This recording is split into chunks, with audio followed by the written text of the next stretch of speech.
Ciao. Ciao, prego. Grazie. Dove ci troviamo? Ci racconti? Beh, benvenuti, intanto siete nella libreria Minerva.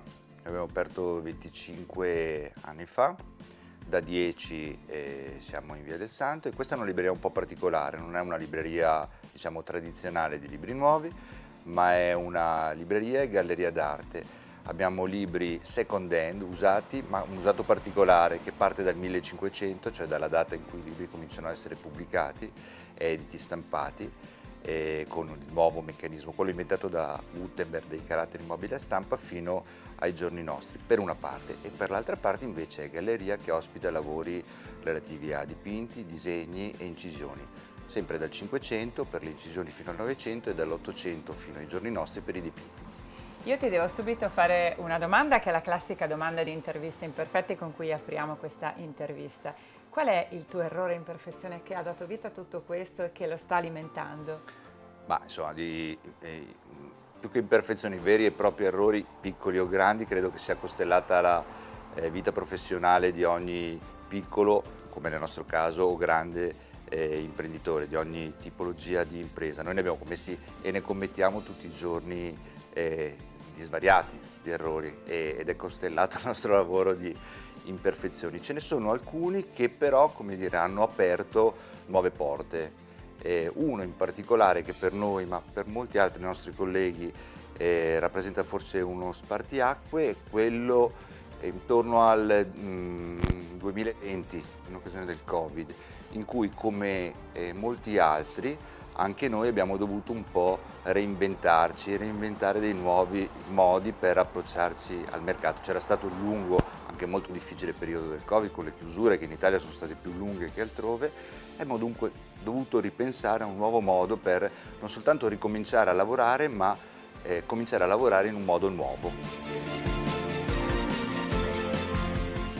Tiziano, mi spieghi un po', ce la racconti questa libreria? Sì, come ti dicevo, la cifra della libreria è quella di essere un ambiente, diciamo, ibrido, un miscuglio di varie cose, caratterizzato dal fatto che noi non trattiamo prodotti, in questo caso libri, nuovi, ma appunto second hand, dai second hand antichi fino a quelli moderni. La libreria nella sua disposizione è più o meno disposta come una classica libreria, cioè per argomenti, e quindi mescolando insieme libri moderni di questo secolo a libri dell'Ottocento, del Settecento o anche precedenti del Cinquecento, abbiamo una libreria che si sviluppa appunto per argomenti, la saggistica, in questo caso la storia, una piccola sezione di storiografia e poi tutta la parte storica che procede, diciamo, così come procede la storia vera su base cronologica, storia antica, storia medievale, storia moderna, storia contemporanea. Più avanti una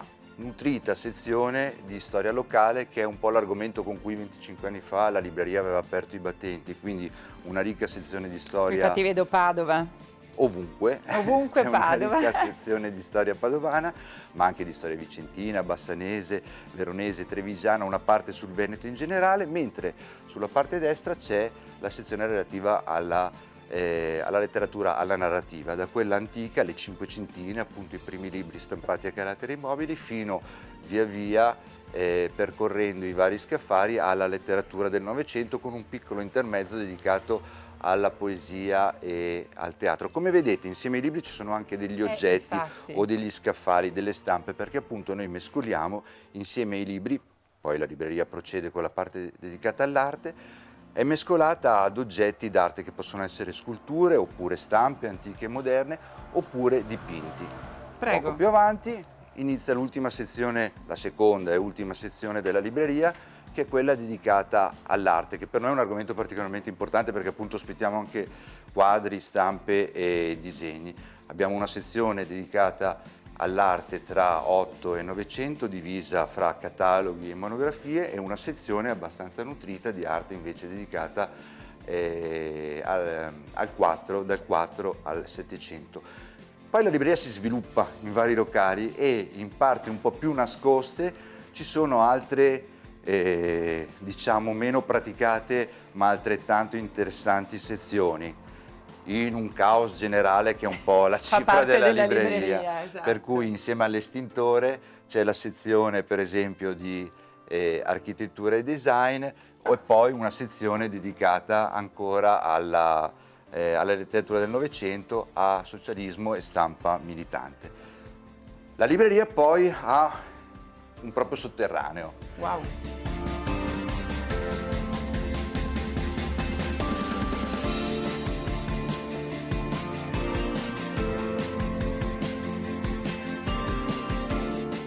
Se ti dovessi chiedere un gioiello, 2 gioielli che hai all'interno di questa libreria, che cosa mi diresti?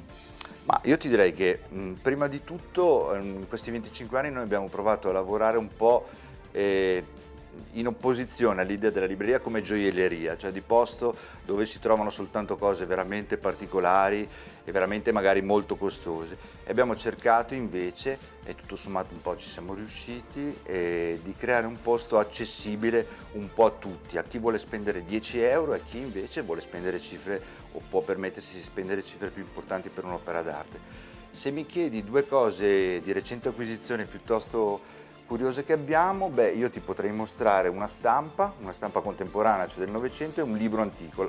La stampa è questa, ed è una stampa molto bella di Morandi, che è uno dei protagonisti dell'arte italiana del Novecento, del 1930. E questo invece è un libro antico della fine del Seicento, si chiama Della felicità di Padova ed è uno dei capisaldi della storiografia padovana ed è un libro molto bello che racconta la storia di Padova fino al momento in cui è stato edito e che è corredato da splendide immagini caratteristiche della storia padovana. Questo per esempio è il Carroccio di Padova. Bellissimo. O spesso si sente parlare di Mura, ovviamente Sì, in relazione alla nostra città, e questa è la descrizione delle muraglie nuove e poi ci sarà anche quella delle muraglie vecchie di Padova. Mi porti a vedere questi famosi sotterranei? Sì, andiamo nei sotterranei, prego. Grazie. Prima dei sotterranei sulla destra c'è un ultimo cunicolo dedicato alla sociologia, alle scienze sociali, all'economia e alla filosofia, ma finalmente poi si entra nei sotterranei. Bene, eccoci qui. Qui cosa fate quindi?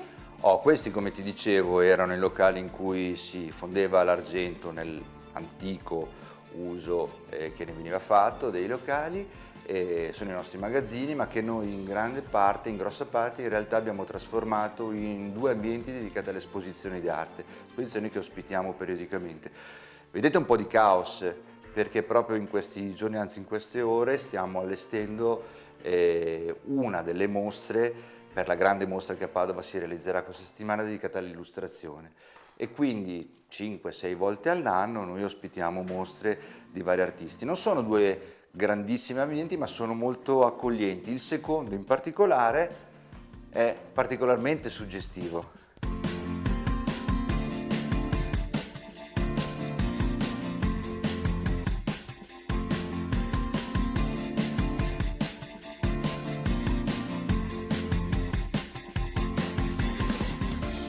In questa ultima parte della nostra intervista imperfetta voglio chiederti un po' di raccontarmi degli aneddoti o raccontarmi anche questi piccoli grandi errori, imperfezioni che hai detto fai e fate tutti i giorni, ma c'è qualcosa in particolare che ti viene in mente? Sono tantissimi gli aneddoti che mi vengono in mente sia in fase di acquisto, per esempio qualche anno fa a Venezia abbiamo acquistato una grossa partita di quadri e di dipinti e pagati una cifra abbastanza significativa da un'anziana, molto anziana signora che dopo una trattativa, appunto era veneziana, molto cruenta, dura e anche molto civile e carina tutto sommato, si è sciolta e dopo la consegna dell'assegno, allora si facevano gli assegni, oggi si paga online velocemente col bonifico, mi ha abbracciato e la cosa mi ha stupito molto perché fino a qualche minuto prima era molto invece dura e ho chiesto ragione di questo abbraccio e lei mi ha detto pensavo che mi portasse via tutto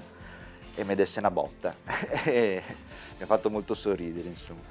Questo per quanto riguarda gli acquisti. Per quanto riguarda la vendita mi viene in mente un aneddoto che ogni tanto mi sovviene, insomma riguarda i primissimi anni, gli inizi degli anni 2000 quando abbiamo aperto. La libreria al tempo aveva aperto come provando a caratterizzarsi, a trovare una nicchia come libreria di storia locale. La local history ha una dignità anche accademica importante in Europa, soprattutto in ambito anglosassone, da noi invece un po' più relegata classicamente all'ambito del folklore.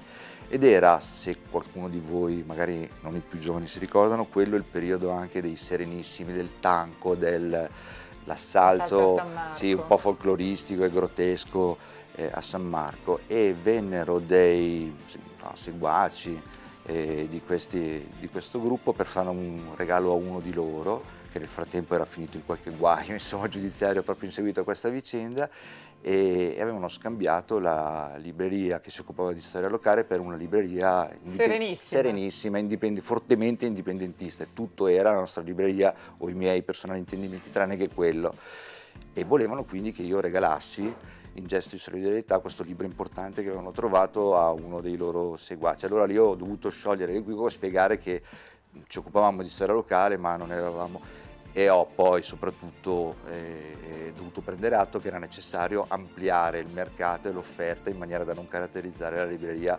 in questo verso qua. Insomma. Tu prima mi hai parlato anche del 2020, che per tutti è stato un anno strano. Immagino che appunto a proposito di errori, di inciampi, di imperfezioni, in questi oltre 25 anni abbiate dovuto cambiare anche registro, o comunque trovarvi delle nicchie, o comunque modificare il vostro modo di lavorare. Per andare verso la chiusura, per poi darti la lavagnetta in cui ti chiederò di sintetizzare tutto in una parola, non posso non chiederti se vi sentite un po' dei panda e se appunto questo vi ha creato magari delle perplessità, delle domande, nel senso si dice le librerie comunque sono sempre meno. Sì, le librerie sono sempre meno, però è vero che sono in ambito commerciale sempre meno anche moltissime altre realtà, mi viene in mente il casolino. Qualche volta questa cosa dispiace perché quando una cosa cambia c'è sempre un effetto perdita, no? Non è sempre detto che sia un male, perché poi storicamente le cose cambiano, insomma è un'evoluzione anche in positivo, sia attraverso la cessazione di alcune attività e la nascita di nuove attività, magari prossime a cessare saremo proprio noi. L'effetto panda a me non è mai, lo so che è molto diffuso, non è mai piaciuto tanto, perché in qualche maniera fa in particolare dei librai una categoria quasi sociale da difendere. Io credo che il libraio debba essere, come dire, equiparato a tutte le altre categorie, che abbia una propria dignità, abbia una propria capacità di stare sul mercato, oppure di non starci più quando non ce la fa più, ma che tutto sommato il nostro mondo debba essere sostanzialmente equiparato, trattato a quello di tutte le altre categorie. E quindi non rimane che a questo punto la lavagnetta, il gesso e la tua parola per chiudere queste nostre interviste. Una parola solo, due parole? Puoi scegliere anche due.